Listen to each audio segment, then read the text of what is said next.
watching other people in the community lose their places. I felt like we couldn't move on without marking it in time, and that's why I wanted to make a permanent sculpture that would give people a place to come and reflect on what happened.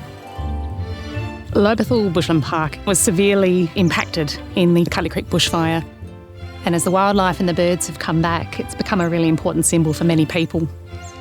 As the artist who designed the idea, it was really important that we really gave people what they were asking for. I guess I got thinking about what happens in a fire. I wanted to show that impact on the environment. It's a piece that works on many levels, and people can come and acknowledge the story of the community, their experience through the 2019 bushfire, but also find the positives.